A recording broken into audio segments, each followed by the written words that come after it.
మనం ఉన్న కలియుగం నాశనం అవుతుంది అండ్ ప్రపంచం అంతమవుతుంది. దేవతల ప్రకారం మనం ఉన్న 1200 దివ్య సంవత్సరాలు కలియుగం నడుస్తుంది. ఈ కలియుగం అంతమయ్యే సమయంలో అసలు యంగ్ పీపుల్ అనే వాళ్ళే ఉండరంట. ప్రతి ఒక్కరు 20 సంవత్సరంలోనే ముసలి వాళ్ళు అవడం గమనిస్తారు.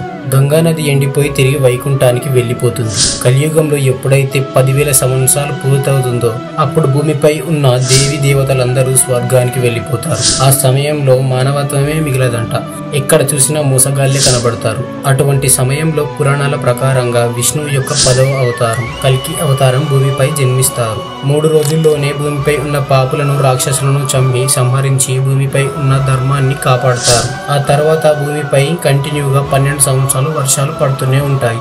అలా భూమి మొత్తం నీళ్లతో నిండిపోతుంది. అప్పుడు 12 సూర్యుల ఎండ భూమిపై పడి మొత్తం వాటర్ ఎండిపోయి అప్పుడు ఒక కొత్త భూమి, ఒక కొత్త యుగం మొదలవుతుంది. ఆ యుగమే సత్యయుగం. ఈ ఇన్ఫర్మేషన్ ని మొదటిసారి తెలుసుకుంటే మన ఛానల్ ని సబ్స్క్రైబ్ చేసుకోండి.